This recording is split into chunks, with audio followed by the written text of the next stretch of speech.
Session recording. Okay. Good afternoon and welcome everyone to the first session of the conference, Idea of Pakistan, Two-Nation Theory and Partition. It is my honor to introduce the esteemed speaker of this session. It is my honor to just a minute. Yeah, it is my honor to introduce the esteemed panelists for the first session. We have Dr. Nanda Kishor, Professor Ishtiaq Ahmed, Professor Madhadas Nalapat, and Mr. Burzeen Meghalya. The session is chaired by Professor Ayon Bhattacharjee. Professor Ayon Bhattacharjee is a professor of physics at NIT Meghalya. His academic research is in the field of soft matter physics, quantum dots, and nanotechnology. He has held several important positions in educational administration, which include Dean of Faculty Affairs, Dean of Research and Consultancy, and Registrar. Apart from his academics, he works on two domains: Indian knowledge, ancient Indian technologies, and Vedanta philosophy. And he has also worked extensively on the partition of Bengal, especially the silent referendum and its impact on the displaced people. So with your permission, I want to introduce all the session eminent speakers. Yeah, please go ahead. Thank you, sir. Thank you. So we have our first speaker, Dr. Nanda Kishor, MS, who will be speaking on Islamic Revivalist movement and two-nation theory. Dr. Nanda Kishor is an associate professor and head of the Department of Politics and International Studies at Pondicherry University. He is formerly the head of Department of Geopolitics and International Relations at Manipal Academy of Higher Learning, Higher Education, Manipal. His expertise is in geopolitics of West Asia, India's foreign policy, concept of war and peace in geopolitics, terrorism, and asymmetric conflicts. His recent book, Reimagining India in the Geopolitics of the 21st Century, has been critically acclaimed for its theme and content. Besides this, he has 4 books in the pipeline. He is currently heading a major research project sponsored by ICSSR, and he has been a visiting faculty to several HRDC centers, Naval Academy, Goa, and Karnataka Police Academy. His famous publications, more like eminent publications, include Decoding Panchamrit in India's Foreign Policy in South Asia, the Balochistan Geopolitical Conundrum in Pakistan-China Relations, BRICS and the Emerging World Order, The Game Changer, if the 21st century in the 21st century world politics, Perspectives on India's national security challenges in South Asia, Examining India's national security semantics and theoretical considerations. Our next speaker, Dr. Ishtiaq Ahmed, on Partition of Bengal, Khilafat movement, and Partition of India. Professor Emeritus of Political Science, Stockholm University, and an honorary senior fellow. So I think you need to change the slide. Thank you. Professor Emeritus of Political Science, Stockholm University, and honorary senior fellow, Institute of South Asian Studies, National University of Singapore. His latest publications are Jinnah, His Success, Failures, and Role in History, which won the English Non-Fiction Award for 2021 at Valley of World Literary Festival, Dehradun. His other publications include Pakistan, the Garrison State, Origins, Evolution, Consequences, and the Punjab Blood-Eyed, Partition, and Cleansed, which won the Best Non-Fiction Book Prize at the 2013 Karachi Literature Festival and 2013 UBL Jang Group Best Non-Fiction Book Prize at Lahore, and the Best Book on Punjab Award from Punjabi Parachar in Vaisakhi Mela in Lahore 2016. Our next speaker, Professor Madhadas Nalapat, will be speaking on Birth of National Partition Legacy and Question of Identity in Pakistan. Professor Nalapat is the Honorary Director of Department of Geopolitics and International Relations at Manipal Academy of Higher Education. He was appointed India's first Professor of Geopolitics at the Department of Geopolitics and International Relations. He is also the Vice Chair of Manipal Advanced Research Group. Currently, he is the Editor-Director of ITV Network India and the Sunday Guardian. He is an executive member of the Editors Guild of India, an associate of National Institute of Advanced Studies, and associate member of United States Institution. He has previously held editorial positions at Mathrubhumi and the Times of India. He writes extensively for national and international publications. He has authored over dozens of books, including Cold War 2.0, Illusion versus Reality, 75 Years of India's Foreign Policy, War, Peace, and a World Realigned, and the Practice of Geopolitics. A final speaker, so PPT. A final speaker, Burzeen Meghalya, Cabinet. He will be speaking on Cabinet Mission Plan 1946, Balkanization with Good Intention. He was the inaugural visiting India Fellow at the Royal United Service Institute, London, the world's old strategic think tank.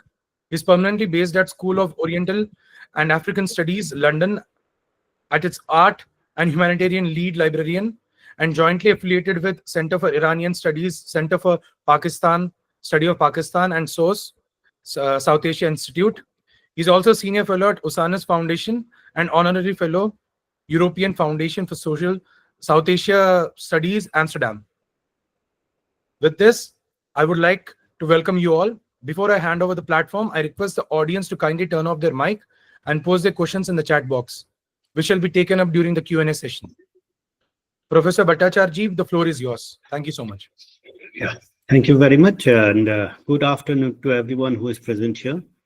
This idea of Pakistan, two-nation theory, and partition, three interrelated concepts.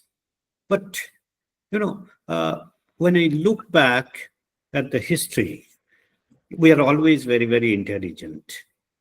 But when we look forward, we take decisions which we assume that they will be significant, but we don't know the outcome. So thinking about partition, yes, that two-nation theory had a long history of itself.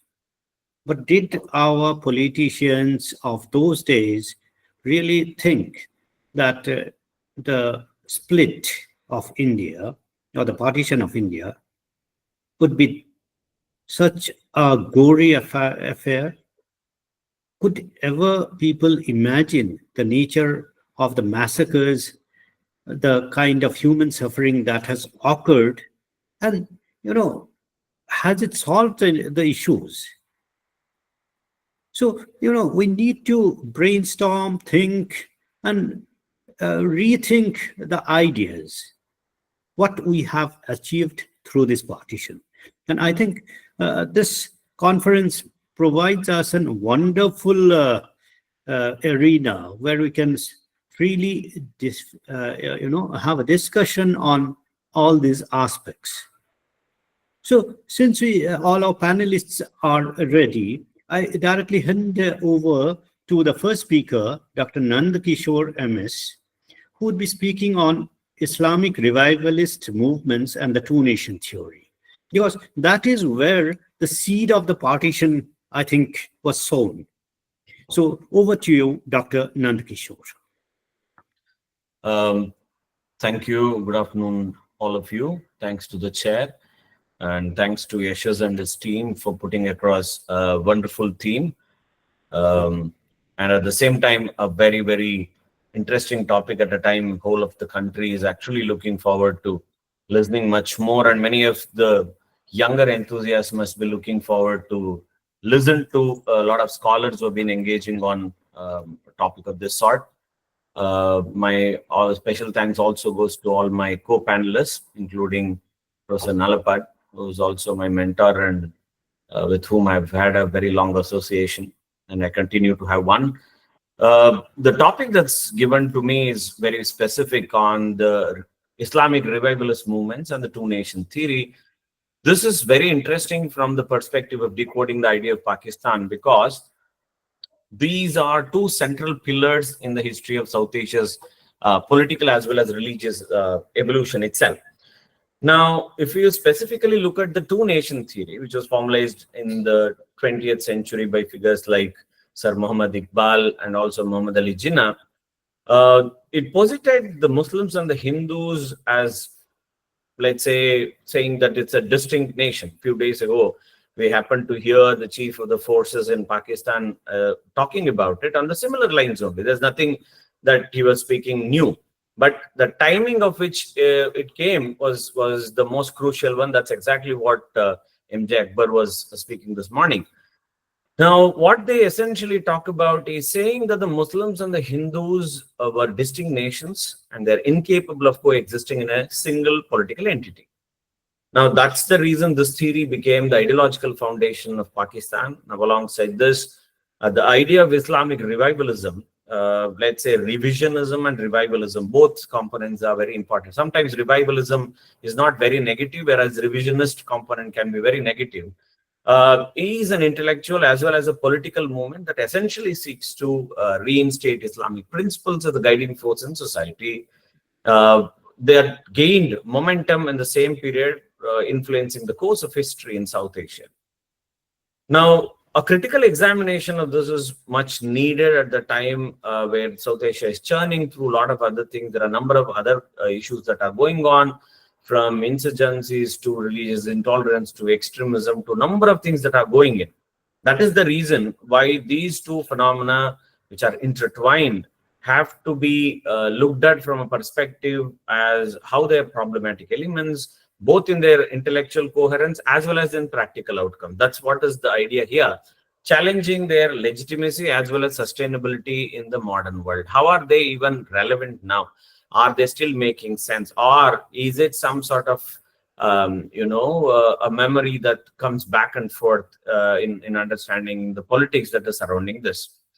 Now, if you look at the roots of the Islamic revivalism in the whole of South Asia itself, it is very important because it is coming from centuries of socio-political upheaval, colonial encounters, and also internal theological as well as the cultural shifts itself. Now, the term Islamic revivalism refers to a movement within Islamic communities to return to what is perceived as the authentic practice of Islam, advocating for social, political, and religious reforms based on primary Islamic sources, which perhaps is not a possibility because from Abdul Wahab to everybody, even in the region where Islam originated, have tried. And as humans generally look up to situations where they are vulnerable, they also look up to scenarios where they have to, go through a lot of pains and other things, irrespective of religion. Forget about Islam. I think every religion goes through this crisis where they have to go in wherever they find solace. That has been the case. So this idea of the very component called authentic itself is very problematic. Now, the roots of this revivalism not only lay in the decline of Muslim political dominance, but also in a profound response to the challenge of colonialism, modernity, and also interreligious dynamics in the Indian subcontinent itself. Now, what exactly is the reason if you look in? It is posited in the idea of the decline of the Muslim political power, which is actually a stage that has been set for the thought of revival itself. Now, with the decline of the Mughal Empire in the 18th century marked the beginning of what we call the complex and also an unsettling period of Muslims in South Asia itself. And the Mughal Empire, which stayed for comparatively a good amount of time, which had also united much of the Indian subcontinent and the Muslim rule, faced internal decay as well as external pressures. Now, the death of Emperor Aurangzeb, who recently also was very famous across India because of a particular movie, in the year 1707 actually led to the disintegration of what we call as the central authority of Islam itself. With his death, this led to a disintegration, and the regional powers such as the Marathas, the Sikhs, and the Rajputs also started challenging the Mughal dominance itself. And with the British East India Company actually capsizing most of the occasions that were available, they essentially ended up weakening, eventually establishing the British colonial rule over India itself. Now, for the Muslims, the political and the military defeat signified not just the loss of power, but also a symbolic collapse of their cultural as well as religious authority. Now, this created a void both politically as well as intellectually within the Muslim community itself in India, which itself was also a mixture of several cultures that came from several West Asian, or let's say the Middle Eastern region. Now, the loss of political sovereignty that they enjoyed for comparatively more than 2 or 3 centuries triggered a search for religious and cultural revival, and Islamic intellectuals, or in search of Islamic intellectuals and reformers, who sought ways to reassert their identity in an increasingly, let's say, a non-Muslim dominated society. Now, if you look at some of the early, let's say, intellectual responses that came from them, Shah Waliullah comes as one of the most important figures here.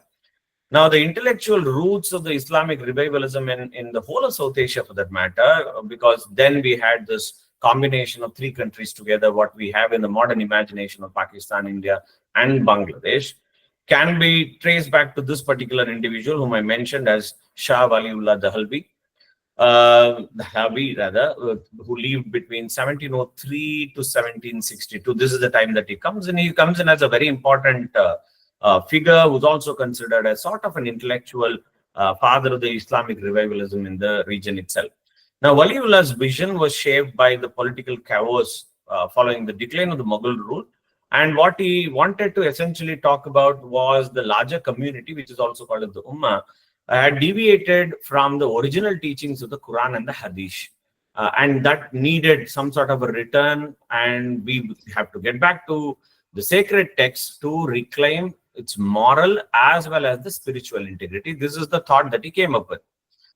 Now, his approach, as we always say that there is no difference between the religious component and the political component in Islam, it was essentially spiritual as well as a political one. He advocated for what we call as the unification of the Muslims across sectarian lines, and also called for the return of the Quran as well as the Sunnah. Now, as the primary resource or the primary source for Islamic law and ethics. Now, his emphasis on the need for a unified Muslim identity was not only religious, as I said, it was deeply political, and he wanted to play that sort of a role to come back and then look at the weakness that Islam faced because of the colonial rule, also the fear of the Hindu resurgence that happened in India. Now, he actually triggered a lot of other people as well in the region. But the people who came a little later than him took a different turn because his method did not fetch them what they anticipated. That's the reason they went for more radical, militant forms of revivalism, particularly with the call for jihad against non-Muslim rulers. Now, this tension between the reformist moderation and as well as the radicalization that came later would essentially characterize what we call as the Islamic thought that came in terms of what we call as the revivalist movement itself. Now, the other important personality who comes in here as an intervention is Syed Ahmed Barelvi. I'm sure that there will be people who will be talking about the Deobandi to a lot of other things apart from the component that I'm talking. That's why I'm not going on those fronts on the extremist component, but I'll stick to the topic that's been given to so that it's not repetitive. Now, following the footsteps of Waliullah, Ahmed Barelvi actually also took the revivalist cause to a more militant level. Now, Barelvi, on the same forum, Indic Research Forum, I've also spoken before. He was influenced by Waliullah's teachings, but at the same time, what he thought was that he has to establish something associated with the Sharia law, beginning in the northwest region of the British India. Unlike the intellectual reforms that Waliullah thought about, Barelvi's movement emphasized on armed jihad as a means to restore Muslim sovereignty and also resist the colonial and the non-Muslim domination. Now, his idea of the jihad against the Sikh Empire in Punjab and his eventual establishment of what we call as the theocratic state in the northwest frontier region marked a critical turning point in the South Asian Islamic revivalism itself. Now, his struggle was not only against the non-Muslim rulers, but also against the syncretic traditions, which he also thought was very, very problematic. This is the same thing that happens during Abdul Wahab, where he thought that rather than the non-Muslims, the Muslims themselves were corrupted and there was a necessity to reform. Now, Barelvi's call to return to this puritanical, let's say, Islam represented the militarization of the idea of the reform that was espoused to be very mild and also on a reformist component. Now, if we have to look at the movement that was created by Barelvi, he created a crucial tension in the Islamic revivalism itself because the balance between the spiritual reform and the political action was getting blurred. Now, while Barelvi's jihad was framed as a defense of Islam, it was also a reaction to the perceived, let's say, emasculation of Muslim identity in the face of the colonial rule. Now, his movement, though very short-lived, but made a very, very deep influence with regard to the movement itself, where the creation of an Islamic state was sown, and this thought was on and off for a very, very long time, which was actually further taken forward by the Deobandi movement that happened. I'm sure Abhinav will also be speaking in this forum in the later stage. He's also someone who passionately speaks about this particular movement. In contrast to the military radicalism of the Barelvi movement, the Deoband movement, founded in 1886 in Uttar Pradesh by Maulana Muhammad Qasim and Nanutabi, as well as Maulana Rashid Ahmed Gangotri. I remember Gangohi, if I remember that. These are the two. They sought for more scholarly approach to Islamic revivalism, emerging essentially after the failed 1857 revolt, the first war of independence that we call as. This marked actually a turning point in the Indian resistance to the British rule, because the Deobandi movement actually represented some sort of a retreat from active political engagement. It also essentially started focusing on preserving and promoting traditional Islamic scholarship, with an emphasis, let's say, on the Hanafi school of jurisprudence. Now, the Deobandis were deeply suspicious of the British colonialism, as we are aware. Now, Western education as well as modernization efforts they thought about these as a component of dilution of the Islam that they were talking about, or the essence of Islam. Now, however, unlike the Barelvis movement, Deobandis focused on religious education and also the spiritual reform rather than just the political revolution. The Darul Uloom Deoband became the center of Islamic learning and also played a very, very crucial role in development of what we call the Islamic thought in the region itself. Now, if you look at the movement more carefully and critically examine, what it reveals is an inherent paradox. Well, it sought to preserve Islamic identity, no doubt, against the threat of colonialism, westernization. It also distanced itself from the political activism, and many revivalists actually saw this as essential to the survival of Islam in South Asia. Now, the Deobandis' reluctance to engage in politics in the way that Barelvis thought about, or the later Islamist movement did, limited their ability to form coherent political identity, although their influence on Islamic education and the preservation of the traditional Islamic practices were also equally significant. Now, another important factor that we also need to remember here is the type of role that was played by the British colonialism, because they were essentially the catalysts of this particular revivalism. Without talking about them, there's no possibility to go forward. Now, the British colonialism, as I mentioned, acted as a very, very significant catalyst in terms of the Islamic revivalism. Now, colonial rule not only disrupted the traditional political order, but also introduced modernity, which was perhaps seen as both a challenge and a threat to Islamic values. The spread of Western education, Christian missionary activities, and also the marginalization of the Muslims in the British administration actually it also fueled fears of cultural extinction among the Muslims themselves.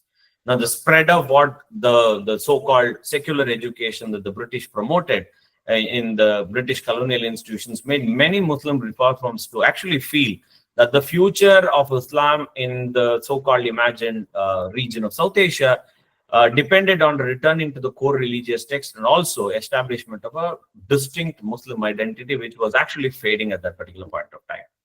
The colonial encounter thus actually provided necessary political and intellectual impetus, because somebody's crisis is somebody's opportunity as well. And this is exactly what some of these revivalists thought about, and they wanted to go ahead with.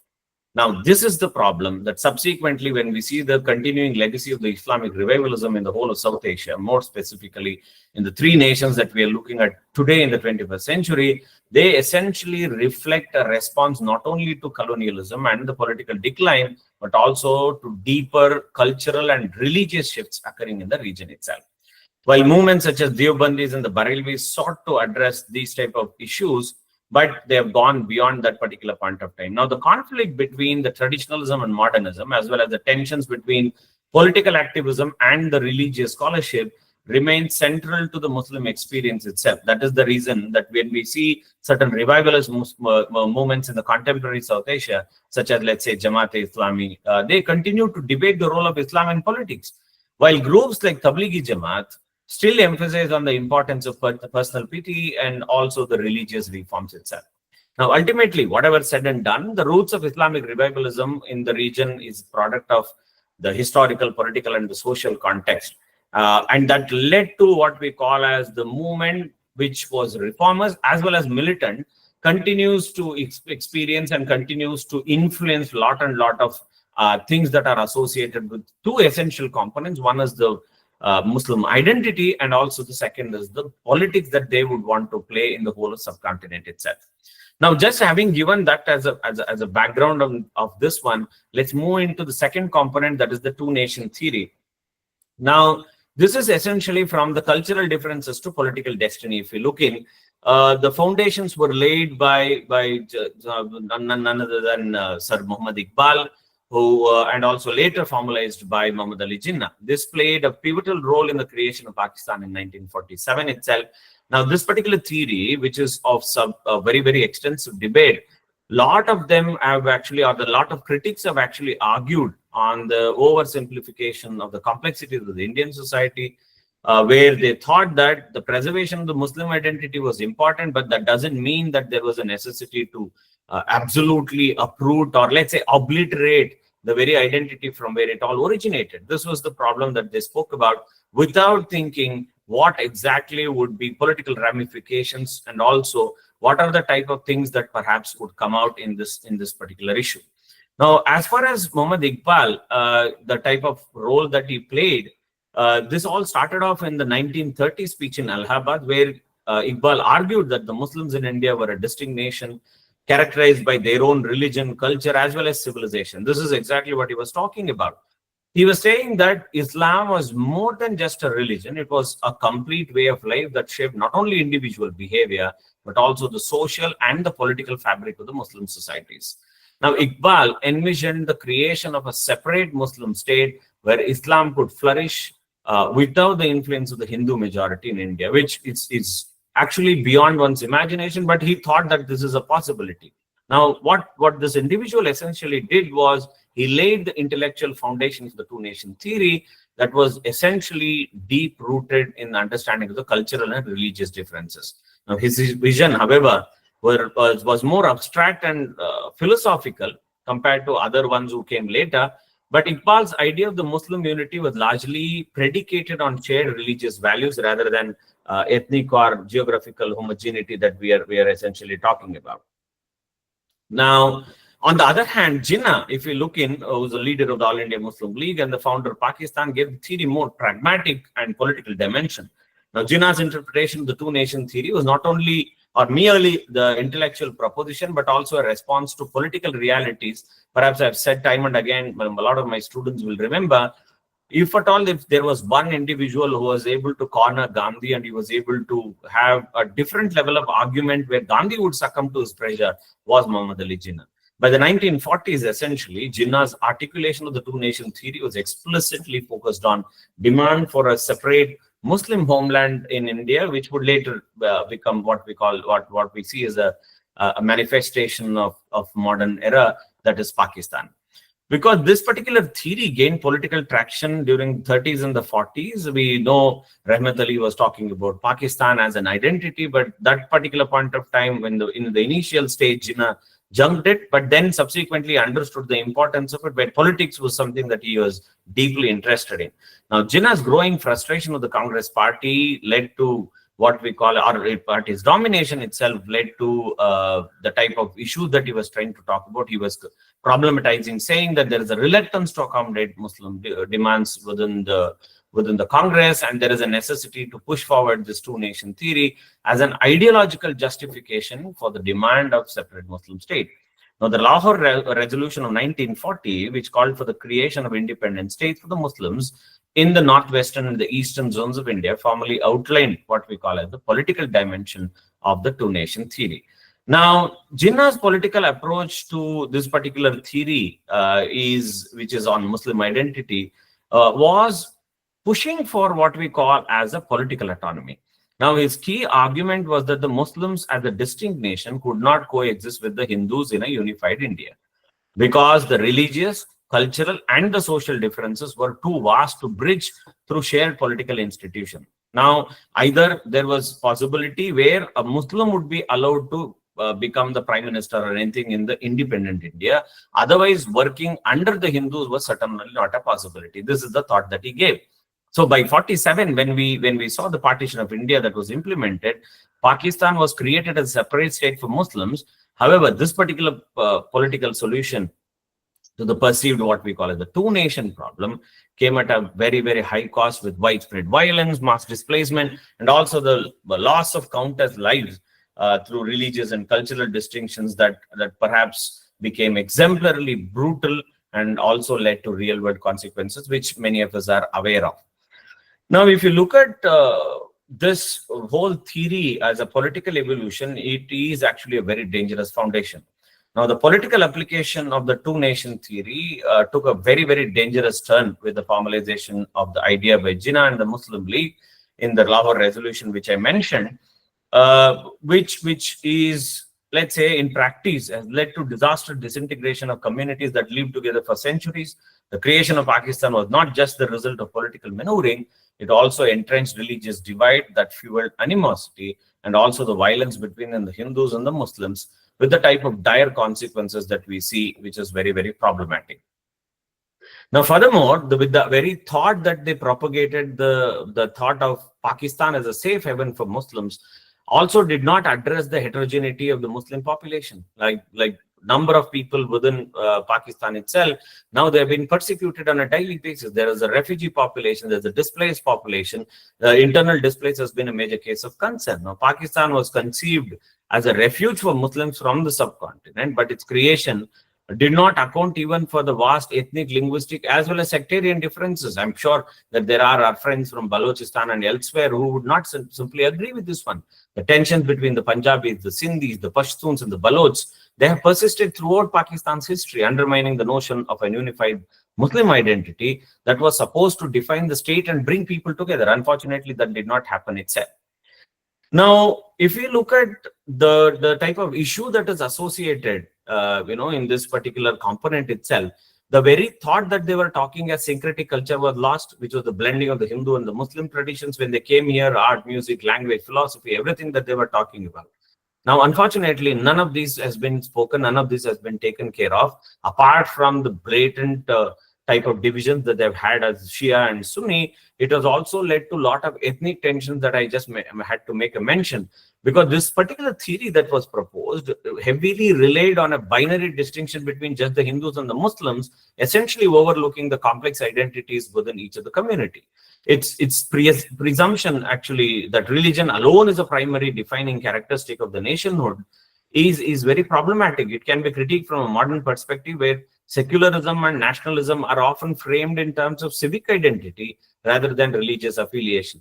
Now, the idea of the Indian nationalism, the nationalism that we were talking about on one hand, there is the religious component that was coming in here, which is on an absolute other side of the problem itself, which is something that I find it very, very problematic.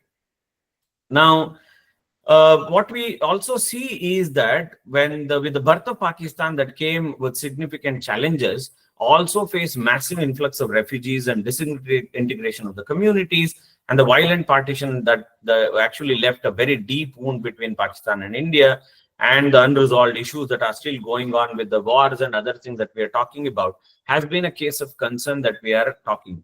Now, what is the identity issue that they're going through? Because as an outcome of this two-nation theory is between secularism as well as Islamization. Now, after independence, if you look in, Pakistan has been struggling with this component only.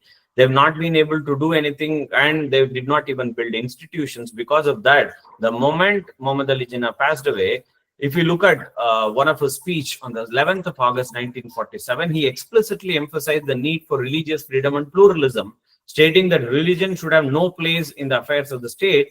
However, this secular vision was soon overshadowed by what we call as the religious and also political pressures from a lot of factions within Pakistan, because he himself was not so Islamic. He had certain practices which otherwise people would not agree, but he was playing with the fire, where he thought that he can use religion as a political tool. But unfortunately, it has never been the case. It would not stop with that one. And that's exactly the outcome we see by the 1970s under Zulfikar Ali Bhutto and also General Zia-ul-Haq in the later stage. The state of Pakistan began to adopt what we call as the Islamization policies.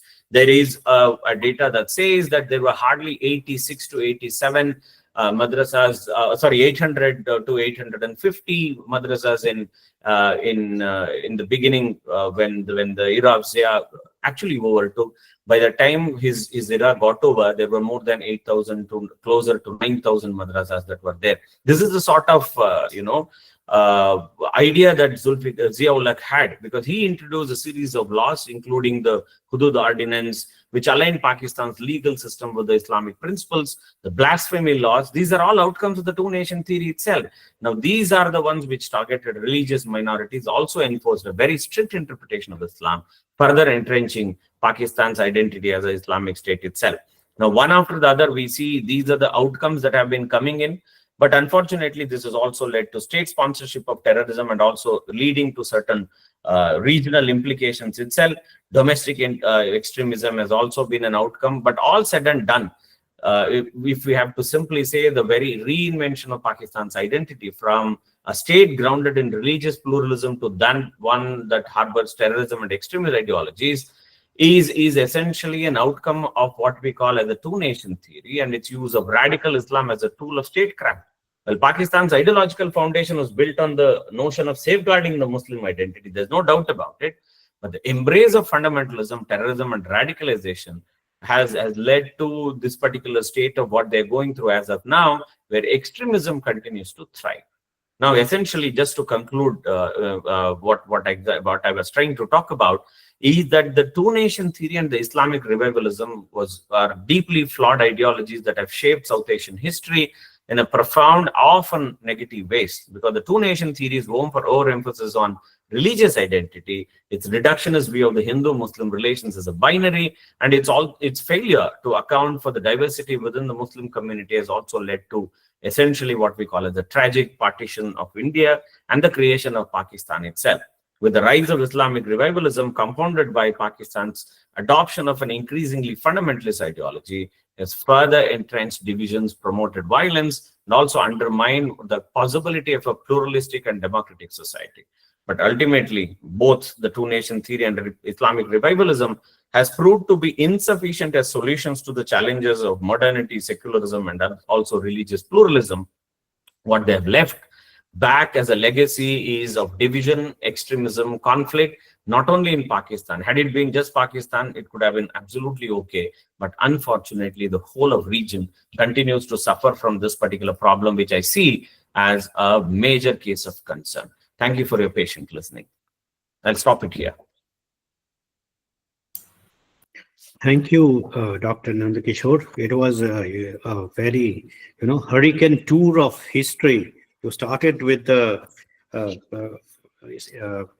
idea of Islamic revivalism, and you took us through the tour with the basic ideas, how the politics and the religion got intertwined, and how each of them,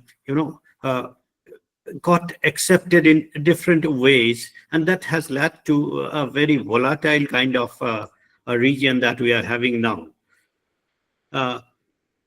Now we'll move over to Dr. Ishtiaq Ahmed, who's a Professor Emeritus of Political Science in Stockholm University and an Honorary Senior Fellow of the Institute of South Asian Studies, National University of Singapore. His work on the partition of Bengal, the Khilafat movement, and the partition of India as a whole, it's illustrious work, and it's a benchmark that we all follow.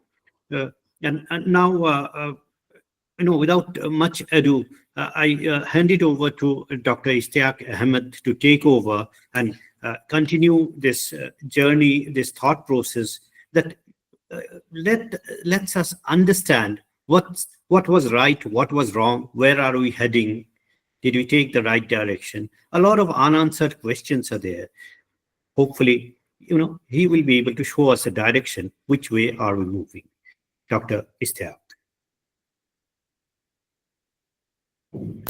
Sir, you are muted. Please unmute your microphone. Sir, please unmute your microphone.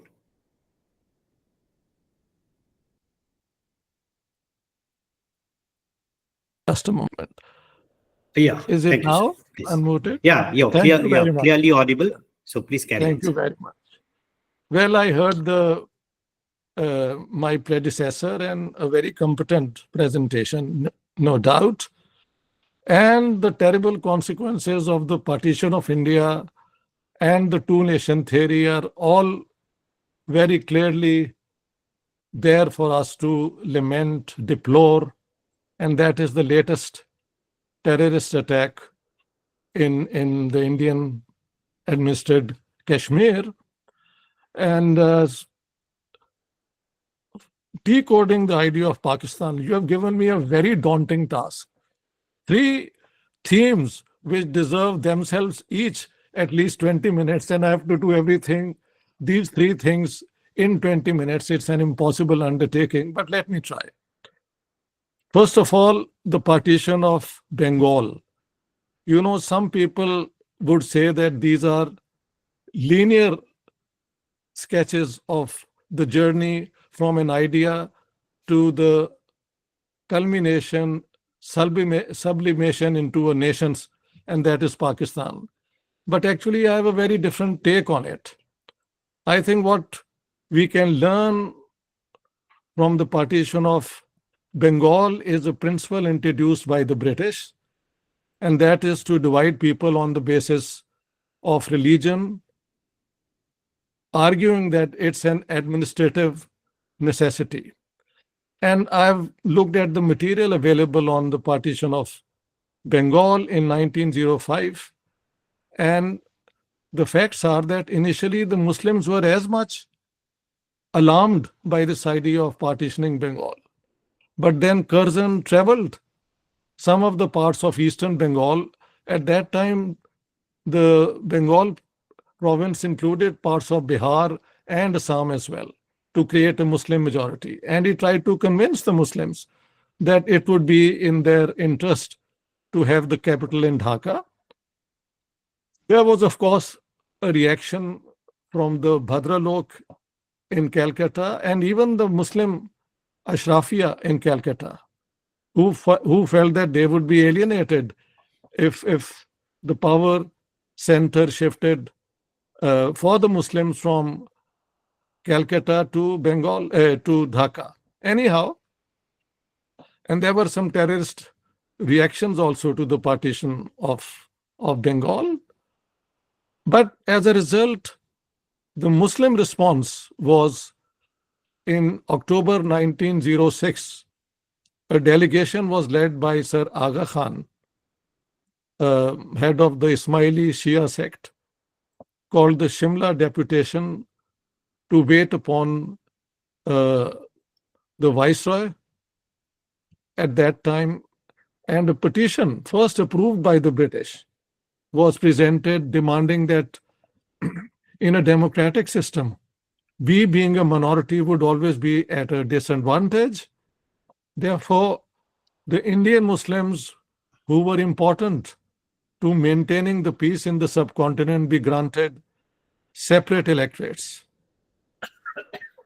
This was followed by a 30th December 1906, the All India Muslim League being founded in Dhaka. And thereafter, we find in 1911, because of the massive protests, the partition of Bengal being annulled. So all these things resulted in a Hindu-Muslim polarization on the future of Bengal, later on to be on the future of India. So thereafter, it is important to note that Bengal politics remained a provincial sort of politics, and the center of Muslim separatism shifted from Bengal to the UP, and only in the late 1930s, that center then moved towards northwestern part of India. So there is a disconnect between the partition of Bengal and the ultimate creation of Pakistan. I will leave the partition of Bengal at this stage. The second is also a problematic thing that many people underline, and that is the Khilafat movement. You see, the total population of India at that time of Muslims consisted of about 85-88% Sunni Muslims, who were further divided into a number of subsects, and the rest were Shias of different sort. And Khilafat, or the Caliph of Islam, and this institution based in Istanbul through the Ottoman Empire, was essentially a Sunni concern. When the war clouds were emerging in Europe, and it was felt that Turkey or Ottoman Turkey may join the war against Great Britain, Indian Muslims were put in a quandary. What should we do now if there is a war and we are part of the British Empire, and in large numbers Muslims are in the British Army? Would it be right to fight the Caliph of Islam on the other side? But the British, being very clever, they went to the head of the Barelvi Sunni school. The Barelvi school, by the way, is different from Ahmed Shahid Barelvi, the radical armed struggle leader which my predecessor has mentioned about. This Barelvi school is essentially one based on saint worship and a lot of traditions, accretions from, let's say, the Hindu or Indian framework of Indian Muslims. So it's partly indigenous and it's syncretic, but at the same time, it was a pacifist movement. So the British went to Ahmed Raza Barelvi, the head of the Barelvi school, saying that, and had an fatwa issued against Muslims supporting the Ottoman Turk on grounds that the Turks were not from the Prophet's tribe of the Quraysh, and therefore they could not claim to be the caliphs. And thereafter, the Sunni Barelvi, being the majority, especially in Punjab and these areas of the subcontinent, the local peers, heads of the Sufi shrines, and the Barelvi ulema and the landlords, they helped the British effort to recruit soldiers, Muslim soldiers.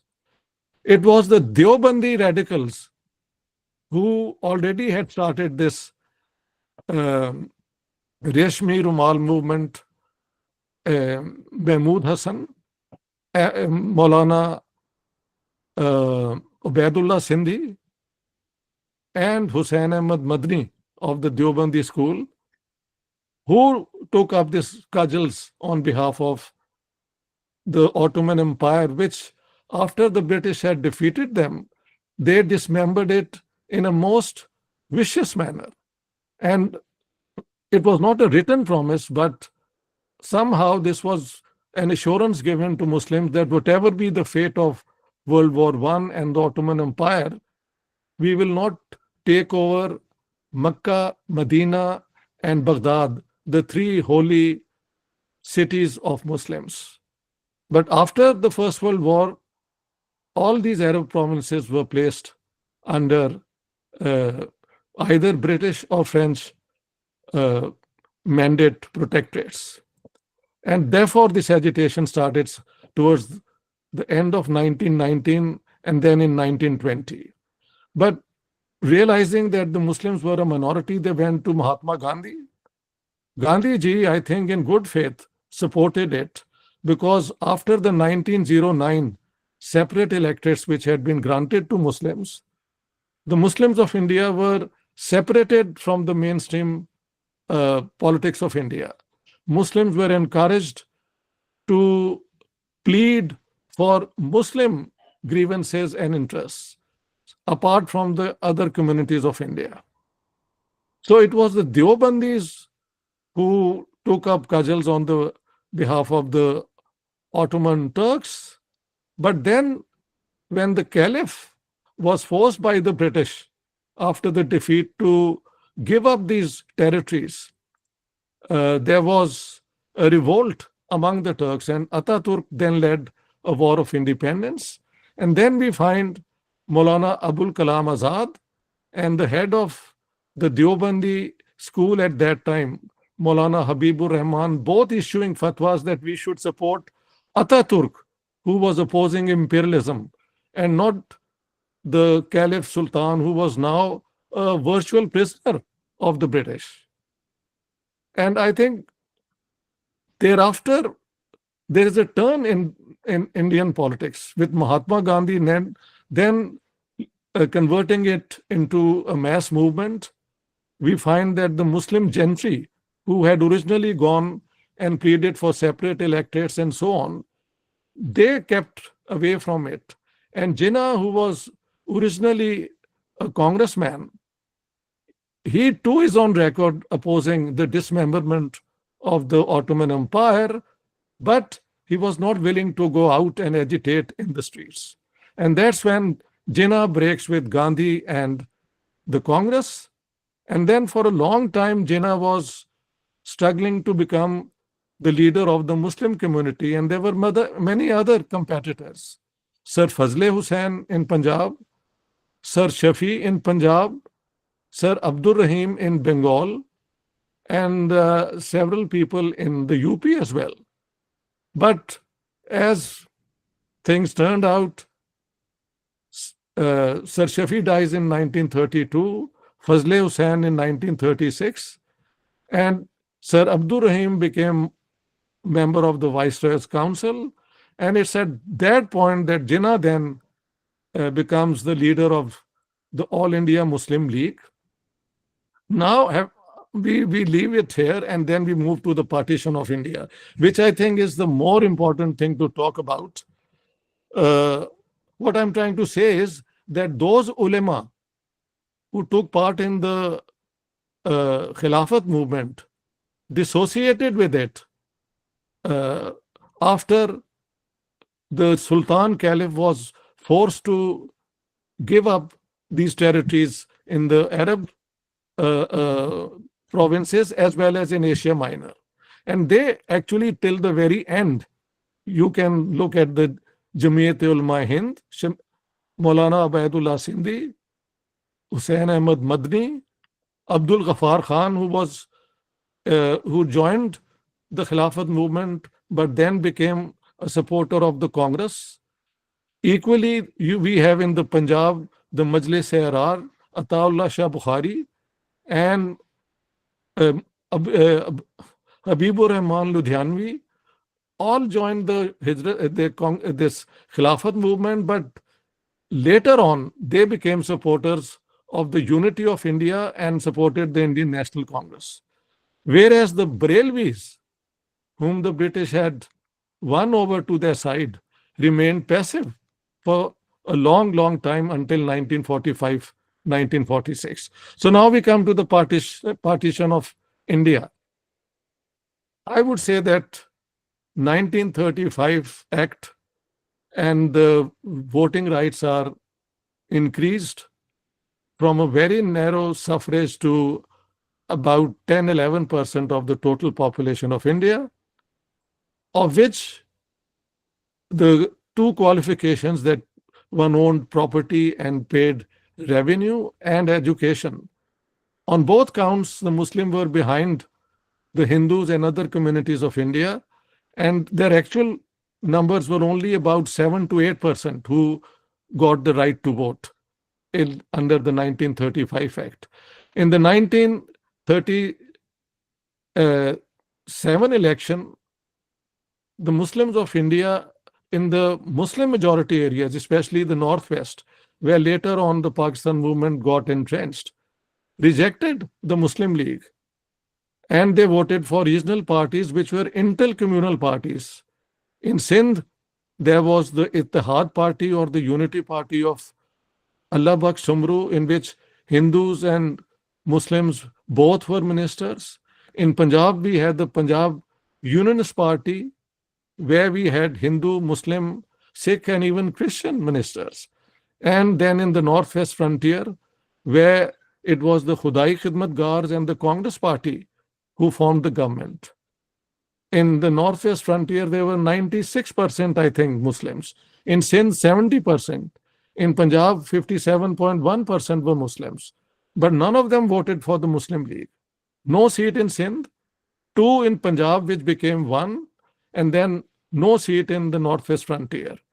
In Bengal, too, where there were 114 reserved seats for Muslims, the Muslim League got just 40. The rest were won by the, I think, Christian Praja or Christian Krishak Shramik Party of Qazi Fazlul Haq. But what happens just before the election results is Jawaharlal Nehru's 1936 presidential address in Lucknow, where he says that in future free India, we will abolish the Zimidari system and we will recast India in the light of the Soviet experiment of building socialism. I think that is the turning point, both as far as the British were concerned because of their congenital hatred for Russians, which after the Russian Revolution had become many times more deeper, and then the landlord class of northwestern India. Jinnah could then play his role as the savior of Muslim interests, saying that in a united India ruled by Congress, and there were 2 years for the Congress to form ministries, about which the Muslim League published 2 reports, the Pirpur report and the Sharif report, alleging massive discrimination and persecution of Muslims, which, by the way, was entirely untrue. The 3 governors or even 4 governors of these 4 provinces from which the complaints had come, each is on record that there was no substance in what the Muslim League was alleging.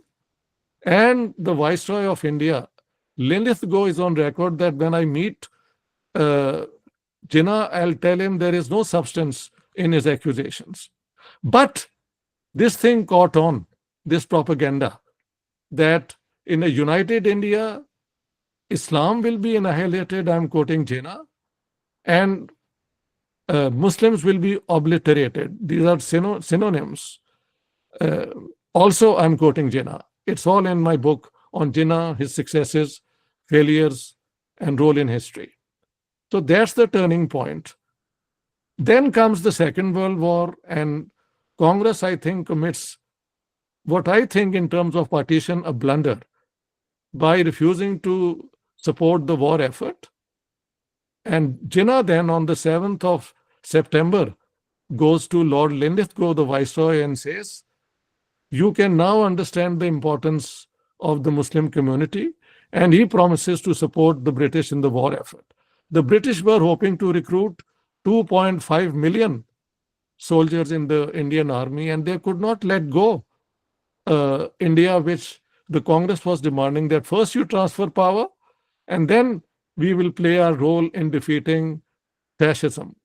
Intellectually, a very interesting proposition, but politically, I think, not realistic enough. And that's when Jinnah makes the breakthrough. I've quoted Jinnah saying, until now, it was Mr. Gandhi, Mr. Gandhi, Mr. Gandhi, and now the British are coming to me. And Lord Linlithgow is on record saying, had the Muslim League and the Congress joined hands, perhaps we could not have held on to India. Therefore, I had a personal interest in promoting Mr. Jinnah. This is on record, both admitting each other's dependence vis-a-vis keeping Congress at bay. And may I also mention, you have Savarkar and the Hindu Mahasabha making the same promises to the British, but being ignored by them, while identifying the Muslim League as the counterweight to the Congress. So then Linlithgow tells the Jinnah, why don't you demand something concrete? And out of it then comes the 23rd, 24th Lahore resolution. I will just step back for a minute because my predecessor made these comments, but I think a little more information needs to be added. Allama Iqbal in 1930, when he made this demand, if we want to say, about creation of a Muslim state in northwestern India, this was in Allahabad, where the quorum required for 75 people to pass the resolution was not even there. So they waited the whole day before the Muslims shut down their shops, and then they brought them to the hall, and this resolution was passed. And if you look at this resolution, it demands a Muslim state within or without the British Empire. And it covers only 22% of the Muslim population of India, which means Bengal, where most Muslims were based, and in the rest of India, they were left out. Actually, Iqbal was countered by the British that are you pleading pan-Islamism? And then in October 1931, there is a letter of Iqbal in the Times of London, which I've quoted in my book, where he says, how can we Muslims think of a state outside the British Empire? We would be the frontline state for the British Empire to face the hordes from Central Asia. So actually, Iqbal abjured or recanted his idea of a Muslim state. And this is missing in what has been said thus far.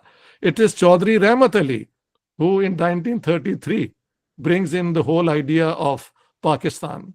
And that has to be underlined, because I have argued in my book that it is the crass arguments of Chaudhry Muhammad Ali that we share nothing with Hindus, we don't dine, we don't marry, the heroes are our villains, and vice versa. Our worldview and the Hindu worldview contradict each other at all points. These are the arguments which Jinnah later on started using from the 22nd of March 1940, where he delivered the foundational speech, I call it, for the two-nation theory. Up until then, Jinnah was not really a supporter of the two-nation theory. This is where he becomes the spokesman of this idea, and then he pursues it with such relentlessness which is unbelievable, and he outmaneuvers Gandhi, he outmaneuvers Nehru, he outmaneuvers Maulana Azad, Patel, you name them. And how he manages that is by joining hands with the British. And the question is, why did the British then actually partition India? Did they really want to leave India? No. In 1943, the outgoing Viceroy, Lord Linlithgow, told the incoming Viceroy, second last Viceroy, Lord Wavell, that we are here for another 30 years. That would be until 1973. But the Second World War broke their back. Britain was practically insolvent, and the Americans were paying the salaries of their officers. It's American pressure and the inability to hold on to India which forced the British to transfer power. And in doing so, this was also an interesting thing happened, that the main arch reactionary imperialist Churchill lost the election in July 1945, and the Labour government was then under immense pressure to transfer power. What happens then is, we have to go through the stages very quickly. There is an election held, and it's a polarized result which comes out of it. The Muslims vote for the Muslim League's call for Pakistan. The general vote, including the Hindu vote, they vote for keeping India united. And the Sikhs of Punjab, who also had the right of a separate electors from 19, they vote against remaining part of Pakistan if Pakistan comes into being. And then we have, of course, the direct action and the interim government and Jinnah's call, his speech of 27th July 1946, that we from now on give up the constitutional methods. I am holding a gun, and I can promise you we can use it as well. And then direct action takes place in Calcutta. 4,000 to 10,000 people are killed. Jinnah keeps that momentum on, gives the second direct action call in Punjab on 24th of January 1947, and thereafter Punjab never returned to any state of normality. It's the other way around. The communal violence continued increasing, escalating, and by December 1947, even after the transfer of power, at least 8 lakh Punjabis had been killed in the communal violence. So Pakistan was born in a very violent way. The two-nation theory was historically inaccurate.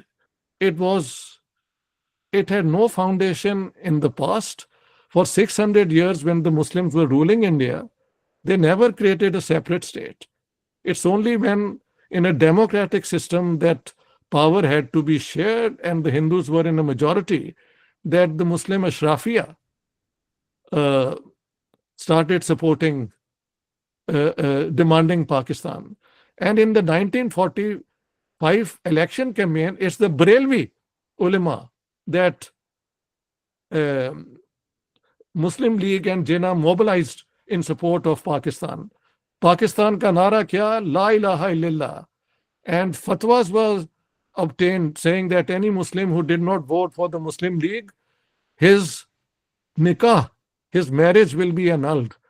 And if he were to die, we will not offer his funeral prayers. Such threats were used. And voting for Pakistan was voting for the Prophet Muhammad, and voting for Khizr Tiwana of the Punjab Unionist Party was voting for Kufristan. So all these communal slogans were used by Jinnah, and Pakistan came into being. And then I would just defer to my colleague who has already told us that the Muslims being a homogeneous community was also a delusion. Just as the Hindus were, hierarchically organized into castes, the Muslims have deep-rooted divisions, Shia Sunni, from the time the Prophet died until even now. And then among the Sunnis, you had Barelvi versus Deobandi versus Ahle Hadith, a smaller group. And those problems have come to haunt Pakistan. They have come to haunt the politics of the subcontinent. We have had 4 wars, and we are not at peace. We are on the verge of something very bad, and I hope that doesn't happen. That is another war when both powers are now armed with nuclear weapons. Thank you very much.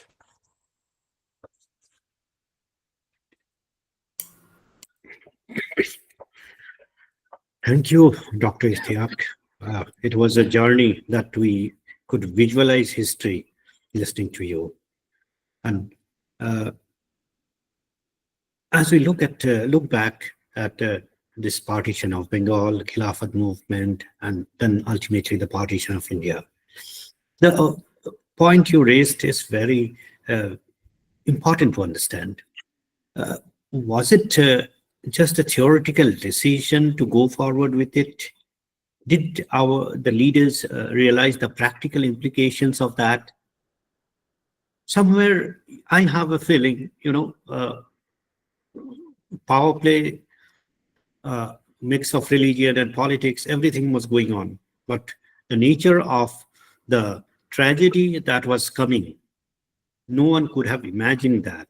And what has resulted in a volatile region, even today it's continuing. We are on the verge of, I don't know what's going to happen next. but still we have to redefine, rethink what had happened, what's going to happen next. And in this continued search for history, going back and forth, I now welcome our next speaker, Burzin Wagmar, who would be speaking on a Cabinet Mission Plan 1946, Balkanization with Good Intentions.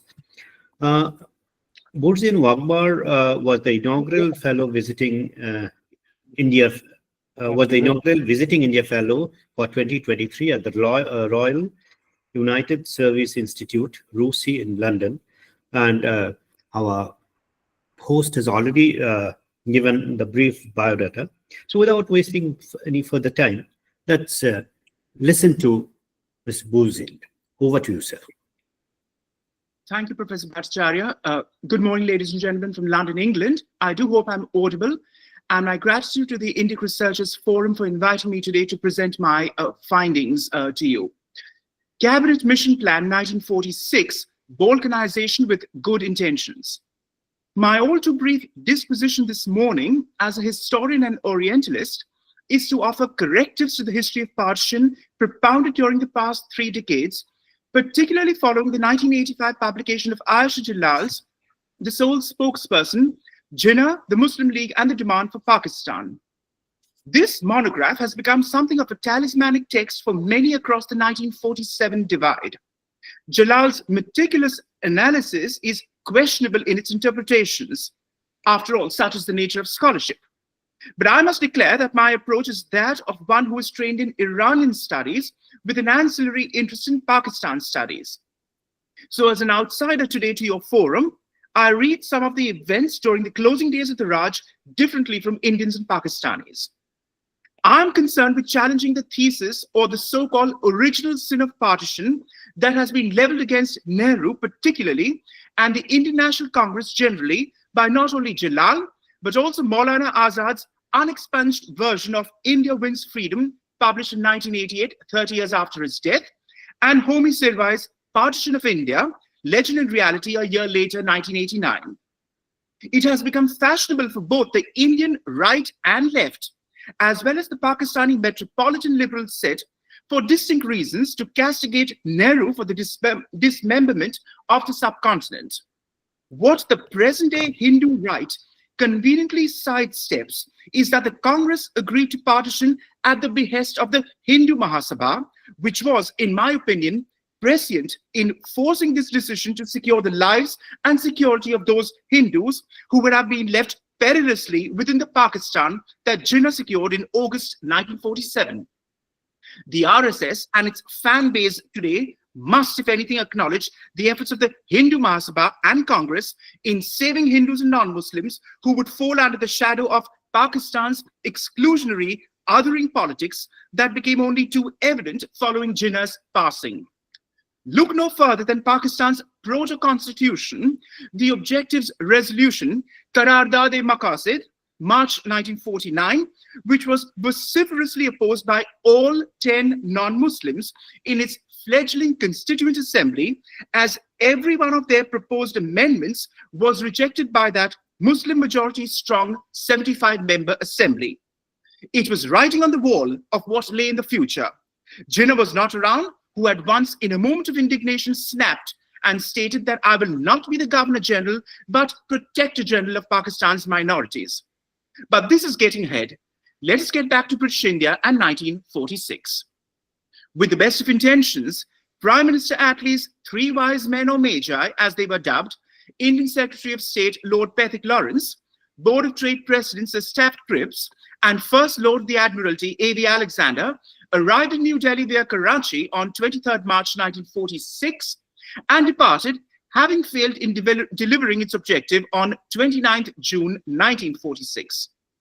On 16 June 1946, an interim government and a confederal 3-tier India with 2 sub-federations was envisaged, Hindustan and Pakistan with distinct legislatures, and below which would be the provinces and princely states which would join the sub-federations, Section A predominantly Hindu India, Section B, today's Pakistan, and Section C, present-day Bangladesh, erstwhile East Pakistan. Attlee's Magi fervently sought, quote, and I quote, to arrive at a position which Jinnah can regard as conceding Pakistan and Congress can regard as not conceding it, close quote. The All India Muslim League, after much toing and froing, formally accepted the Cabinet Mission Plan on 6 June 1946 in a resolution which declared that, quote, the basis and foundation for Pakistan are inherent in the mission's plan by virtue of the compulsory grouping of the 6 Muslim provinces in sections B and C, is willing to cooperate with the constitution-making machinery proposed in the scheme outlined by the mission in the hope that it would ultimately result in the establishment of a completely sovereign Pakistan, close quote.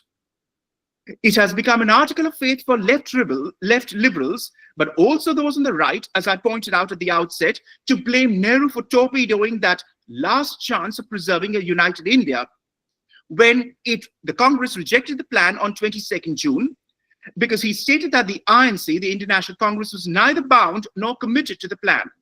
Not only Gandhi and Nehru, but also the Congress Working Committee had legitimate objections to it, which cannot be exhaustively detailed here, save a few salient points. Nehru has received opprobrium for stating, quote, we will take an unfettered approach to the Constituent Assembly, and that compulsory zoning of provinces was unrealistic.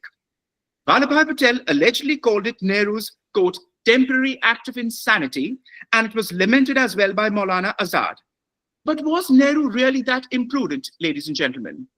Consider the facts. If one peruses the mission plan document where para 19, section 8 clearly delineates, and I quote, as soon as the new constitutional arrangements have come into operation, it shall be open to any province to elect to come out of any group in which it has been placed. Such a decision shall be taken by the legislature of the province after the first general election under the new constitution, close quote. This was 16th May 1946, when the plan was formally announced to the world.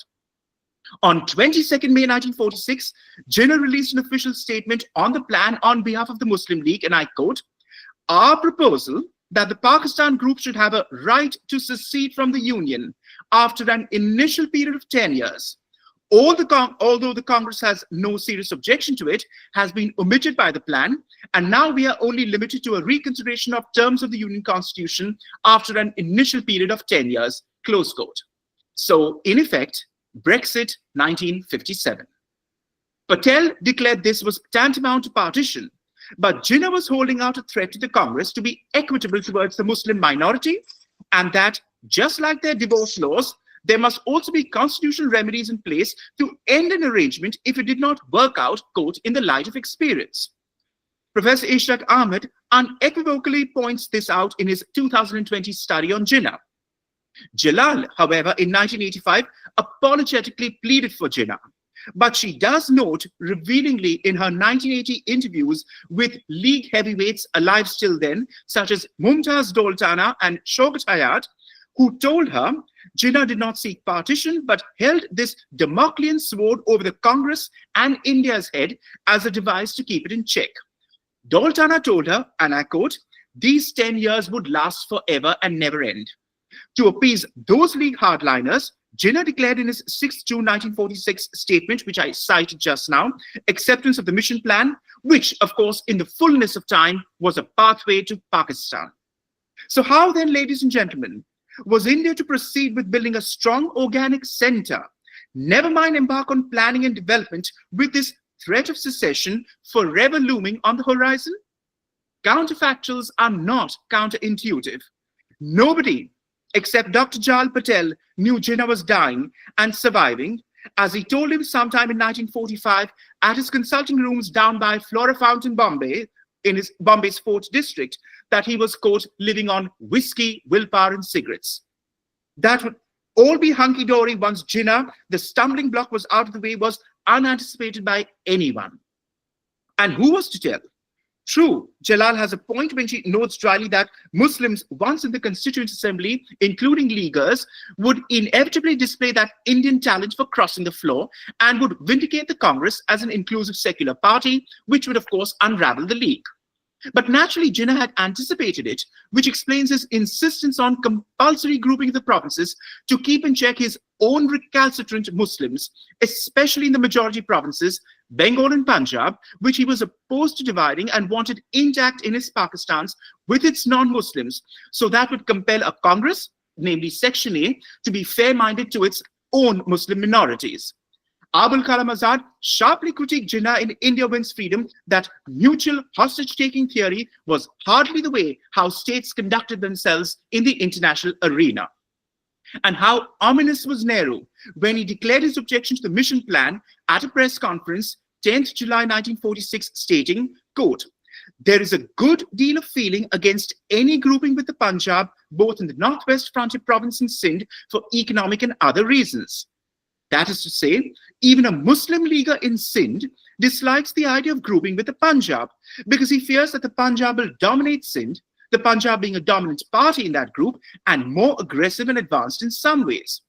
Apart from the imposed discipline from the Muslim League, both in the frontier and in the Sindh, the people are unanimously against grouping because both these provinces are afraid of being swamped by the Punjab, close quote. 80 years on, ladies and gentlemen, I shall turn to this topic in my examination of CPEC and Balochistan in tomorrow's proceedings of this conference. Jinnah was also averse to a center with full financial powers for taxation, but dependent on the provinces who would disperse doles to it. He was also opposed to the center having the ability to impose taxes on the provinces or princely states.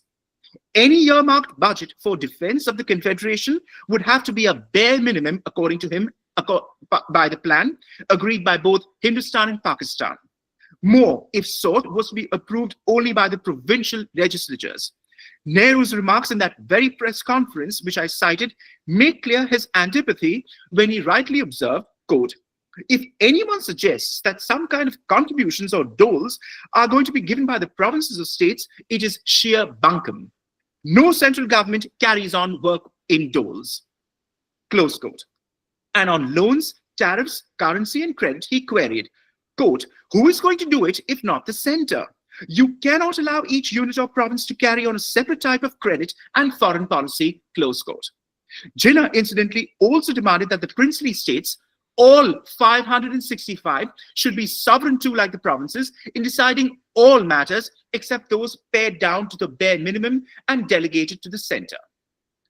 Finally, as someone more familiar with Middle East studies, which is my field, I would also highlight how India, with an overwhelming Muslim majority population, totaling now to almost 500 million, would have been inextricably dragged into every Islamic crisis, be it the Afghan-Soviet War, 1979 to 89, Iran-Iraq War, 1980 to 1988, Houthi conflict, where we saw Pakistan roundly abused by Kuwait for not aiding Saudi Arabia in 2015, to say nothing of ISIS and Al-Qaeda recruits from the subcontinent, where the largest concentration of Muslims universally would have been domiciled.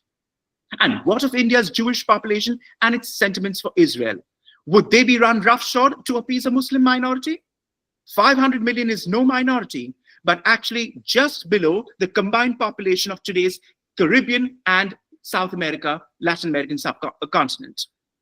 A prescient British official adumbrated this in a minute to the Chiefs of Staff meeting 12th April 1946, which I just pointed out, and sent to the then Viceroy, Field Marshal Lord Wavell, what I just pointed out, namely, West Pakistan Section B was likely to identify itself with other Muslim countries, which might lead it into wars of no concern to Hindustan. Close quote. Thank you very much.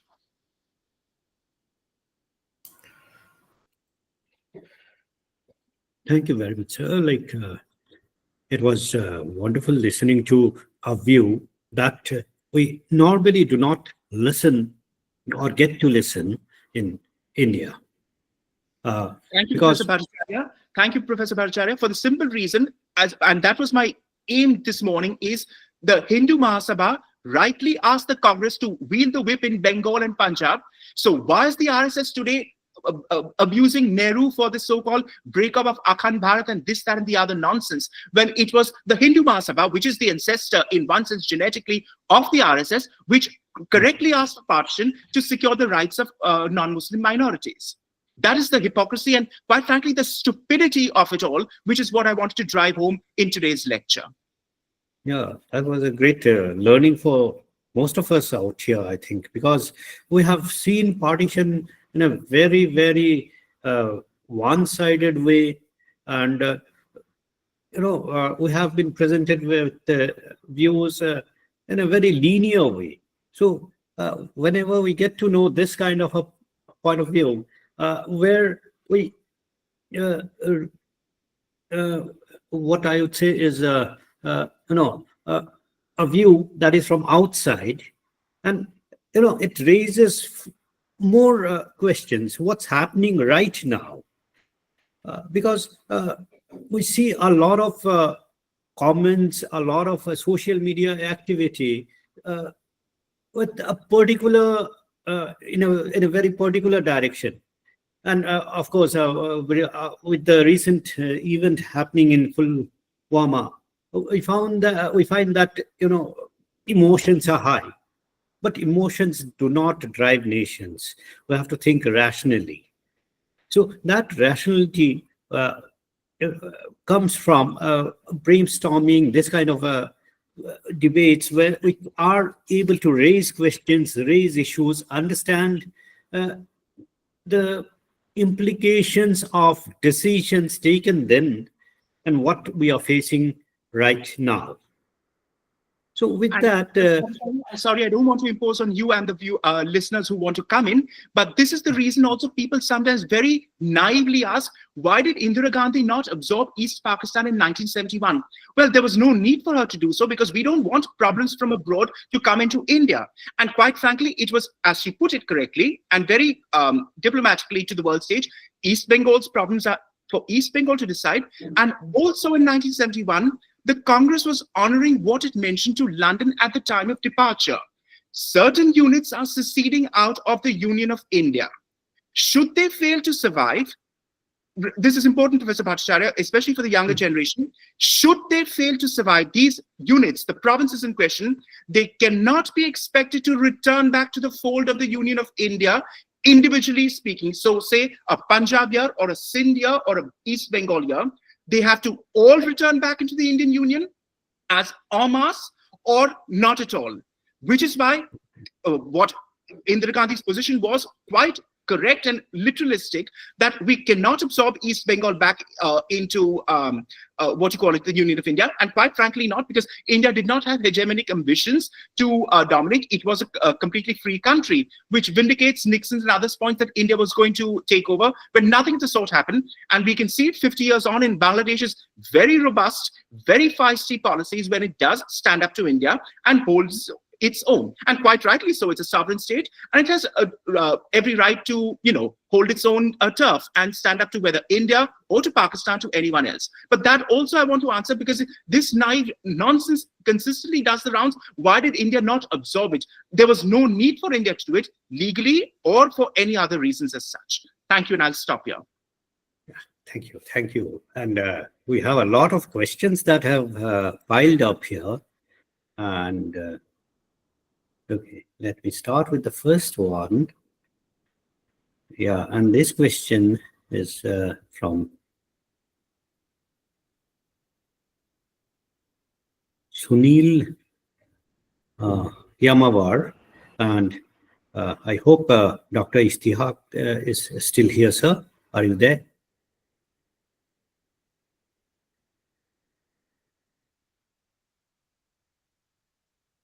Yes, I'm here. I've been listening. Okay.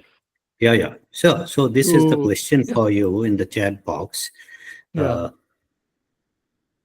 Let me just get to it. Yeah. So when you look at the earlier revivalistic movements till partition, they do not create factionalism in Islam as such, but what was the fundamental change in the time of Ziaul Haq, that his policies created a rift between, I think, different groups in the followers of the same religion. Was it political need or extension of rigidity in one's faith? You see, Pakistan had two types of issues to deal with. One was that okay, we were all Muslims, let's say, but there were non-Muslims also, especially in East Pakistan. 28% remained Hindus, who, over the years, by the time the 1971 war was over, that number had gone down to 12%. So there were attacks on Hindus in East Pakistan in 1948, 1950, and then 71 war, I think it was the watershed. And I think now the population of Hindus in Bangladesh is about 7%. So that number has been decreasing. In West Pakistan, really there were very few non-Muslims.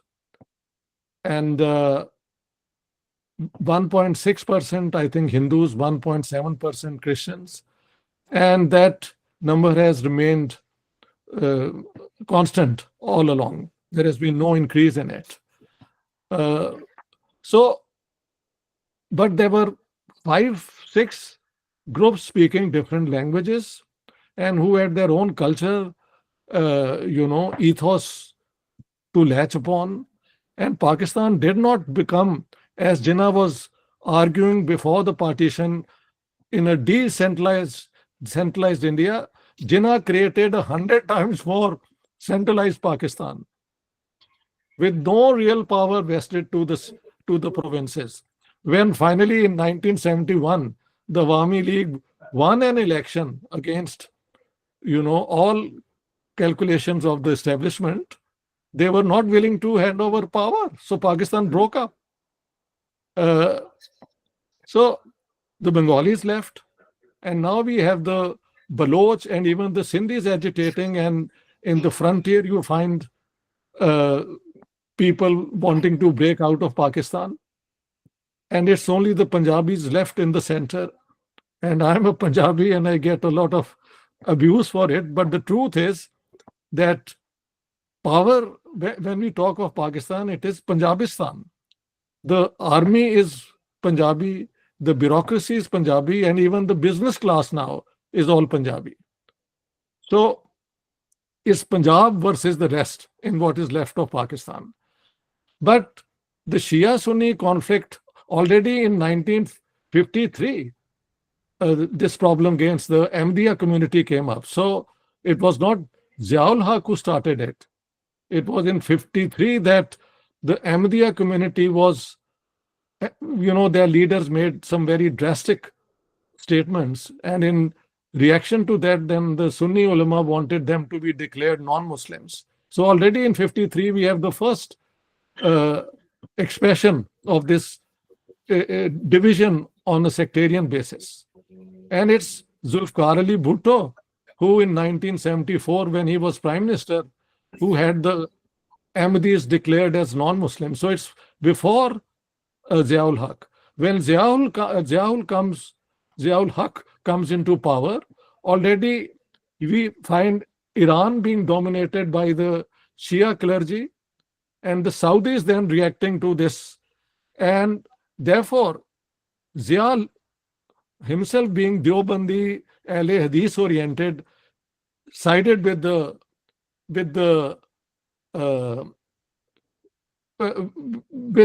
Saudi Arabia. And as a result of it, then we have in the 1990s terrorism between Shias and Sunnis, but ultimately between Sunnis and Deobandis. And if you ever want to get entertained, just go to the Pakistani, these YouTubes and see how the ulama curse one another as being outside the pale of Islam. These divisions were always there, but vis-a-vis the Hindus, Jinnah was very clever in mobilizing a belief that all Muslims would be under threat. Islam would be annihilated. So come together. But this then was a clever political move by Jinnah, but it came to haunt Pakistan because Muslims are divided on the basis of sect and subsect, and even sub-subsect that I know very well. So with Ziaul Haq, that's when maybe this becomes even more acute, and a clear Sunni Deobandi position is taken, as a result of which the Brelvis turn against him, and then the Shias particularly, and we have terrorism. But now the Deobandis are out, and the new rulers in Pakistan are supporting the Barelvi, the Labbaik Tariq, who have killed, the governor of Punjab, Salman Taseer, simply for saying that this case against the Christian woman was unsafe, and the blasphemy law has to be re-examined, and he was assassinated. Pakistan's minority minister, Shahbaz Bhatti, a Christian, was also assassinated. And since then, many people have been killed under blasphemy law. So once you create a state in the name of a religion, and a religion which is unlike Christianity or Judaism, has a continuous history of religion and state being one until 1924. It's Ataturk who makes the separation. And then the attempt is now to bring it back with all the consequences which Pakistan is facing. So Ziaul Haq is the ugly face of what Jinnah was able to get away with in 1947. Thank you, Dr. Ishtiaq, for that wonderful answer. Yes, the assumed homogeneity does not exist within that given group. There are always sects and subsects and subgroups, and all of them are fighting for each other. And it's, I think, more universal than the homogeneity. And right. With that, let's move over to another question raised by Utkarsh Garg. And this is for Dr. Nand Kishor. How were revivalist Islamic movements reacting to colonial modernity, and has there been some resonance of two-nation theory shaping communal narratives across the subcontinent today? Yeah. Dr. Nandakishore, sir, are you there? Yeah.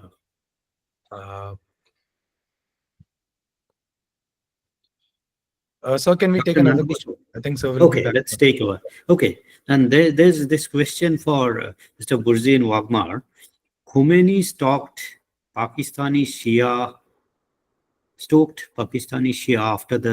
after the January 79 revolution, besieged since 77 as unelected dictator, evened out the playing field, giving Sunni groups to take them from April 79, which explains sectarian blood that has been. I think that's more of a comment than a question. Professor Bhattacharjee, that was actually my reply yes. to someone who put that out. Okay. And Okay.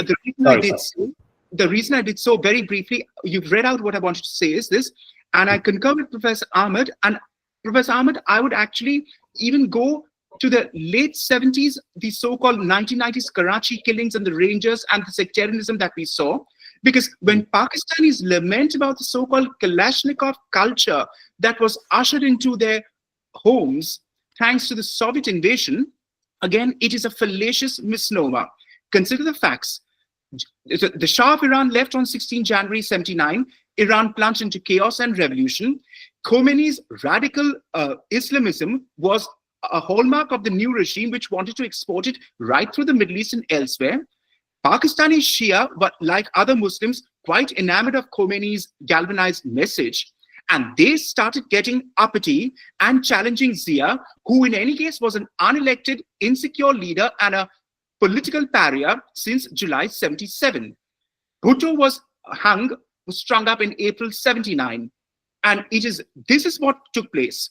Please note very carefully what I'm saying.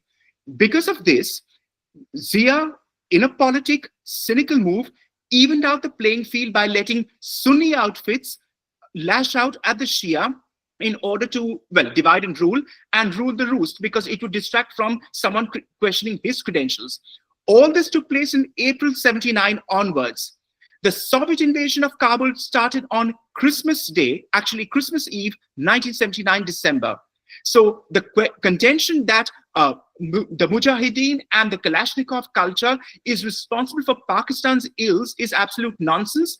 I put it to you that it is thanks to Iran stoking tensions that all this took place 8 months even before the actual invasion. And please remember, November 79, it was Khomeini who issued a lie on public broadcast by saying that Zionists and Americans have taken over the Kaaba in Mecca, the so-called sanctuary siege, which took place due to Saudi rebels, and the American embassy in Islamabad was burnt to the ground. It was because of Khomeini that took place by Pakistani Jamaat students in Rawalpindi and Islamabad. So it is Iran who has stoked problems in Pakistan in more ways than one.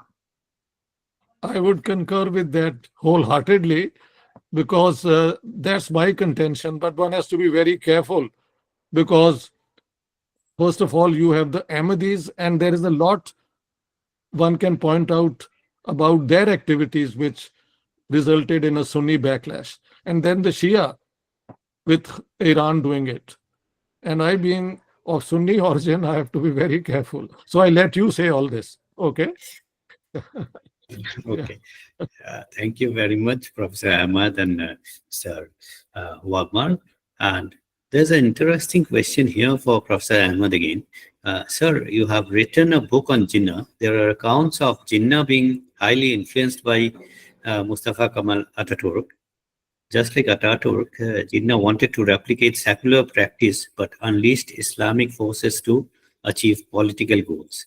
Do you believe that what Ataturk did during burning of Smyrna city, Jinnah did through Direct Action Day in Kolkata?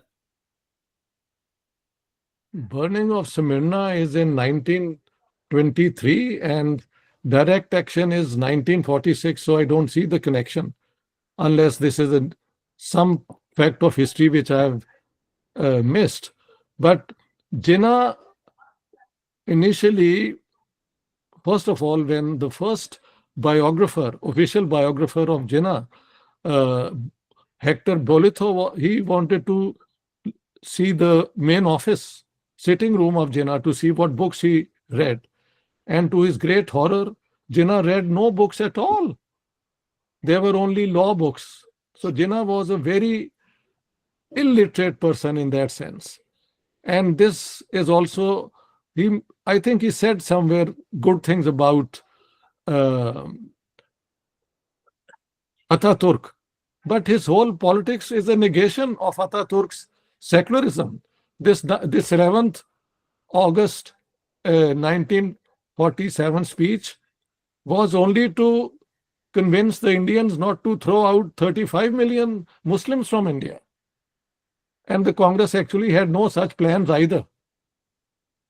So, and just, on the 14th of August, when the Pakistan Constituent Assembly was inaugurated, and Lord Mountbatten had come as representative of the King Emperor, he got up and said that now the Muslims of India have their own state, and you have had great leaders like Akbar.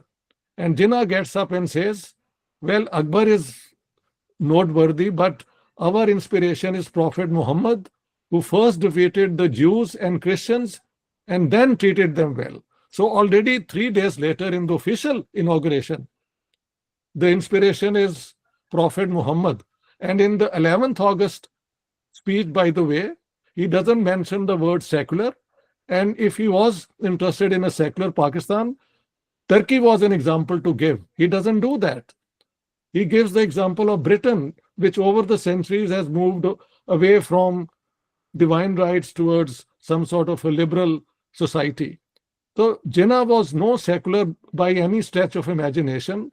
On the 8th of September 1945, when the election campaign was launched, he says that Islam requires every Muslim to study the Quran, because the Quran is a complete code of life.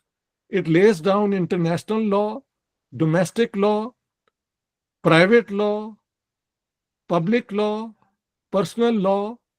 So this is the way the ulama see the Islamic State, that the Sharia is to define all sectors of life.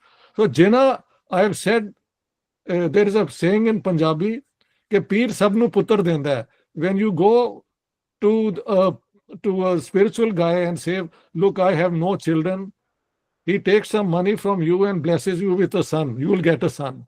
So to the secular type, he would say, no, we'll have a modern Pakistan. To the ulama, he said, of course, how can there be a state without the Sharia of Islam where 75% of the people will be Muslims? So everybody has a different promise from Jinnah. And ultimately, I've shown that since the majority are Muslims, the secular idea has not been popular at all. It's just some leftists who latch on to it because of Aisha Jalal's book, which I think is a travesty of research. She ignores all the speeches of Jinnah from 22nd March 1947 till Pakistan came into being and creates this fake idea of cabinet mission plan. I've even gone through it, and we have Professor Burjeen Wagner already talking about it, so I won't spend time on it. Yeah. Thank you, sir. And we have one more question. Yeah. In the light of resurgence of political Islam across regions like Middle East and Southeast Asia, how do you see modern Islamic revivalist movements shaping regional security dynamics, particularly in the context of Afghanistan, Iran, and Pakistan? Anyone can take it. To whom is this question? So you can take it. Ajay? So the question is open for the panel. Anyone of you can answer. So I have answered a lot, and I'll give my colleagues a chance. I think it's only fair. Yeah. Okay. Yeah, Mr. Wagner, can you take this question? Yes, this question is important in the ramifications for what has happened. Well, if there's a crumb of comfort, ladies and gentlemen, it is this, and it's just a crumb, hardly a loaf of bread, Professor Bhattacharjee, Professor Ahmed, in that the maximum fighters from the subcontinent who have gone to ISIS are from the Maldives, not India or Pakistan. But like I said, it's only a crumb of comfort. Who's to say how things may pan out? There has been, of course, the lure to be roped into issues of West Asia or the Middle East will always be there, which is what I was highlighting. That would have happened in a confederal India, where, I mean, the rest of the population would have been dragged into what would be Muslim problems in Muslim backyards, and which would have no bearing. But Professor Ahmed, please go ahead if you wish to answer. Yeah, I think this is something I would like to challenge, because had India remained united and there was an overrepresentation of Muslims in the army and as well as in the police, there would be no interest in undoing such a fantastic balance between the communities on an all India level. It's only when you create Pakistan that you also create a constituency for this extremism. After all, the British who created Pakistan, along with the Americans, it is through Pakistan they got the support or the involvement in the Afghan jihad. In a united India, there would be no chance for it. And I tell you, when I was doing my research on the partition of Punjab, to my very, very great surprise, I realized that everywhere I went in the Punjab, there were so many people who were Congress supporters. So the Congress had support among Muslims despite the separate electorates and so on. And that loyalty to a united India is very strong even now. It's only when you create a separate state and that creates a vested interest of the army and the establishment, if you want to call it, that they are. Let me counter it like this. Why don't they go now and help the people in Gaza? Why are they not doing it? They only do it when they were paid to serve the Arabs, So for money, they will do it, not out of any religious commitment. That's a very different thing. Pakistan, I have called a garrison state. It's also a rentier state, willing to rent out its services. This ideological fixation is what makes the story effective in narration. But the actual conduct of the Pakistani state is not to take part in conflicts where they are not paid for. That's the thing. Yeah. I concur with that, Professor. Again, coming from Iranian studies with two salient examples. What happened in 2015 when Pakistan was going to be dragged into the Houthi conflict by dispatching troops to Saudi Arabia's southern flank? Well, and I remember seeing these comical debates, as you mentioned, sometimes on Pakistan television and YouTube, that some Sunnis, the pro-Riyadh factions, were making it out to be to protect the Haram Sharif. And of course, you can imagine that didn't go down well with the Shia constituents, but also other Sunnis who were like, what does the Haram Sharif have anything to do with what is a conflict along the, with the Sana tribes as such? But they were trying to dress it up like that. But Pakistan, being ruthless, being pragmatic and transactional, wanted to steer an even course by not alienating its own Shia minority of 15% strong and a very voluble minority, which is why when I mentioned the Arab newspapers, particularly the Kuwaiti opinion editorials, were roundly abusing them, that you've been paupers and bhikharis for the last 30 years, and today you dare to talk back to us after what we've done to support you. And it was pretty colorful Arabic language, and you know how Arabic can be quite rhetorical as such. That's right. And the earlier example, Professor, is Zia being absolutely the transactional pragmatist, is that Iran would have starved during the 8-year Iraq war, but for Karachi port. And this is where the whole Pakistan being a frontline state and a keystone state for so many comes into effect. Because Zia did not send troops for the Iran-Iraq war. He played up or ostensibly showed up that he was siding with the Arabs against the Iranians, but Karachi port was open for the RCD highway to go through Balochistan into Sistan, Balochistan, with supplies of food and provisions for Iran. And that was pretty much Iran's lifeline during the 8-year war. So Zia pretty much kept everyone tanda as much as he could possibly do. This is That's a right. fact, but Karachi port played a pivotal role in helping Iran for that. And at the same time, Professor, when Rafsanjani arrived on a state visit, the Pakistanis deterred, because at around 83, 84, when the war was really hitting them hard with the Scud missiles and Saddam's chemical warfare threats, Rafsanjani said, $1 million, no questions asked, just give me the nuclear bomb. But Pakistan did not divulge it to them. Khan and the network subsequently helped them with plans, but to actually deliver it on a platter was not done. And so they hemmed their bets, because obviously they didn't want to antagonize the Arabs, much less the Americans. Quite right. I totally agree. Yeah. And, one last question, it is from the forum itself. Is there a scope for reconciliation between the idea of Pakistan and the civilizational state of India? What is the future of the subcontinent? Any thoughts, both the panelists? I have spent my whole life arguing that the civilization ethos actually is rooted among the people. All we need is an effort on both sides.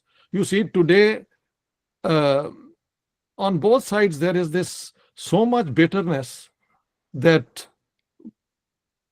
the Hindus and Sikhs who come to Pakistan, they are shocked pleasantly how friendly are the people in Pakistan. And I've been to India twice now recently. And everywhere I was treated with great respect, sometimes even with this guru sort of thing, which I'm not used to. And I found that very heartening, So insofar as the people are concerned, there is a popular wisdom coming down from the Sufis, the Bhaktis, the gurus, Sikh gurus, and that is live and let live. And I think that is where we have to make an effort. At the moment, that seems impossible, but nothing is impossible. I think the human effort is always important. There is a saying in the film Hum Log, which I would present here, इंसान मर जाते हैं मगर इंसान नहीं मरता. यानी individuals come and go, लेकिन इंसानियत is forever, and that is what we should strive for. I think that ultimately we will return to some sort of European Union type of arrangement before we even go further forward. This cannot continue forever, or else there will be a nuclear war and we'll be, driven out of civilization for I don't know how many 100 years. I hope that never happens. And the wisdom of this region prevails ultimately. Thank you, Dr. Professor Ahmed. And your concluding remarks, Mr. Wagner, on the same question. I wish I could share Professor Ahmed's optimism, which is necessary in these trying times. I'm 52, so I've seen half a life gone. And I don't see this happening in the time remaining left to me as such. I wouldn't want to see a nuclear holocaust, but for all purposes and intents, and this is the cynic in me speaking, Professor Bhattacharjee and Professor Ahmed, is that after 70 plus years, there is a distinct Indian and a distinct Pakistani identity for good or ill.